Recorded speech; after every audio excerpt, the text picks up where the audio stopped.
తెలుగు భాష మన రాష్ట్ర నైపుణ్యం ప్రపంచవ్యాప్తంగా తెలిసేలా కృషి చేసిన మహనీయులకు ధన్యవాదాలు తెలిపారు.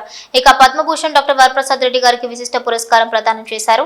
ఓ ప్రక్కన గత డిసెంబర్ ఎన్నికల ఫలితాలు వచ్చిన రోజు అనేక సంక్షేమ కార్యక్రమాలు చేపట్టి తెలుగు భాష విద్యార్థులు చిత్రలేఖనం చూశాం. వారి నైపుణ్యం అమెరికాలో, మలేషియాలో కూడా ఔన్నత్యాన్ని చాటి చెప్తున్నారని అన్నారు. ఇక మన సంస్కృతి సాంప్రదాయాలు అలవాట్లు చేసుకునే ఉద్దేశంతో విశ్వవిద్యాలయం స్థాపించబడిందని, ఉపాధి అవకాశాలు కల్పించే ఆలోచన చేయాలని కోరారు. ప్రతి నెల ఉద్యోగ అవకాశాలు కల్పించిన ఘనత కాంగ్రెస్ ప్రభుత్వానికి అన్నారు. ఇతర కార్పొరేషన్ రంగాల్లో కూడా కాంపిటేటివ్ పరీక్షలు నిర్వహించి ఖాళీలు భర్తీ చేస్తున్నామని, పరిశ్రమలు తీసుకొచ్చి నిరుద్యోగులకు అవకాశం కల్పించాలి అనే మా ప్రభుత్వ ఆరాటమన్నారు. ఇక రాబోయే కాలంలో నిరుద్యోగులకు ఉద్యోగ అవకాశం కల్పించే విధంగా ముందుకు వెళ్తున్నామని చెప్పారు. ఇక 100 కంప్యూటర్లు అతి త్వరలో కేటాయిస్తామని, ఆర్టిఫిషియల్ రంగంలో యువ విద్యార్థులు నైపుణ్యం పెంపొందించే దిశగా ముందుకు పోవాలన్నారు. విశ్వవిద్యాలయ అభివృద్ధికి ₹1 చెక్కును అందించిన పద్మభూషణ్ డాక్టర్ వరప్రసాద్ రెడ్డికి కృతజ్ఞతలు చెప్పారు. శ్రీధర్ బాబు అనేక మంది విద్యార్థులు వేరే ఇతర దేశాల్లో కూడా మరి తెలుగు విశ్వవిద్యాలయానికి సంబంధించిన ఔన్నత్యాన్ని చాటి చెప్పే విధంగా అక్కడున్న అధ్యాపకులు, అక్కడున్న మరి స్టాఫ్ కూడా చాలా వరకు కూడా కష్టపడుతూ ప్రయత్నం చేస్తూ ఉన్నారు. మన భాష ఇవన్నిటిని కూడా అలవర్చుకునే ఒక ఆలోచన చేయాలనే విశ్వవిద్యాలయాన్ని ఆనాడు స్థాపించడం జరిగింది. ఆ స్థాపన భాగంలో ఈరోజు ఎన్ని ఒడుగుదొడుకులు ఉన్నా రేపు రాబోయే కాలంలో ఈ పోటీ ప్రపంచంలో ఒక పరంగా ఐటీ రంగం, ఇంకో పరంగా ఫార్మా రంగమో, ఇంకో పరంగా సేవా రంగాలకు సంబంధించి చాలా వరకు అక్కడ ఉపాధి అవకాశాలు కనబడతా ఉంటాయి పటిష్టంగా. కానీ ఇక్కడ నృత్యం, చిత్రలేఖనం, శిల్పం, అదేవిధంగా ఫోక్ ఆర్ట్స్, ఇతర భాషలకు సంబంధించిన వారికి నేరుగా ఈరోజు ఉపాధి పరంగా కనబడకపోవచ్చు. కానీ ఈరోజు మన సమాజం దేశానికి సంబంధించిన ఔన్నత్యం, వారి సంక్షేమానికి సంబంధించిన, ప్రజలకు సంబంధించిన అంశం విషయంలో వారి సంతోషాన్ని కానీ, వారి బాధని కానీ, వారి ఆరాటాన్ని కానీ, అదేవిధంగా ఈ ప్రజలకు సంబంధించిన అనేక అంశాలు వేలాది మందికి తెలియజేసే విధంగా మీలో ఉన్న స్కిల్, ఆ నైపుణ్యాన్ని ముందుకు తీసుకెళ్తాను. నేపథ్యంలో నేను మీ అందరికీ మనవి చేస్తాను. విద్యార్థులకు నాకు రాగానే ఒక రిప్రజెంటేషన్ ఇచ్చారు మా సోదరు.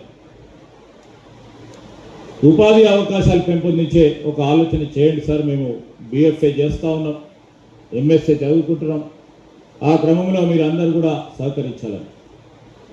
దాన్ని నేను వైస్ ఛాన్సలర్ గారు చాలా మేధావి, నేను వారిని కోరుతా ఉన్నా, మీరందరూ కూడా ఆలోచన చేసి ఉపాధి రంగంలో పెద్ద ఎత్తున ఉపాధి కల్పన గురించి చేసే ప్రయత్నంలో మేము ఏం చేయాలో ప్రభుత్వ పరంగా మేము చాలా పెద్ద హృదయంతోనే ఈరోజు ప్రతి నెల సగటున 5,000 మందికి నిరుద్యోగ యువకులకు ఉద్యోగ అవకాశాలు కల్పించాం. గత 11 నెలలు 50,000 పైచలకు ఉద్యోగ అవకాశాలు ఒక సంవత్సర కాలంలోనే చేసిన ఘనత మా ప్రభుత్వం. ఇంకా మేము ఇచ్చిన మాట మేరకు రాష్ట్ర ప్రభుత్వంలో ఉన్న ఖాళీలను భర్తీ చేయాలని పబ్లిక్ సర్వీస్ కమిషన్ ద్వారా, అదేవిధంగా ఇతర కార్పొరేషన్ల ద్వారా స్పష్టంగా ఒక ట్రాన్స్పరెంట్ విధానంతో నైపుణ్యానికి, ప్రతిభకు మరి ఎక్కడ కూడా ఇబ్బంది రాకుండా కాంపిటేటివ్ ఎగ్జామ్స్ నిర్వహించి 55 పైచలకు రేపు ఎల్లుండి మరొక 10,000 మందికి ఉపాధి కల్పించే కార్యక్రమం చేపడతా ఉన్న తరుణంలో ఈరోజు నేను మీ అందరికీ కూడా మనవి చేస్తా ఉన్నా. ఇంకా కూడా స్వతహాగా కేవలం ప్రభుత్వం పక్షాన ఈ 2 లక్షల ఉద్యోగాల ఖాళీలు, లేకుంటే అంతకంటే తక్కువనో అంతకంటే ఎక్కువనో ఉద్యోగ ఖాళీలు ఒక పక్షాన ప్రభుత్వం ఆ ఖాళీలు భర్తీ చేయడంతో బాధ్యత అక్కడి వరకే మాకు ఆగిపోదు. ప్రభుత్వ ఉద్యోగాలు కొద్దిగా ఉన్నా ప్రైవేట్ రంగాలకు సంబంధించిన ఉద్యోగ కల్పన కావాలి, ఉపాధి పెద్ద ఎత్తున పెంచాలి.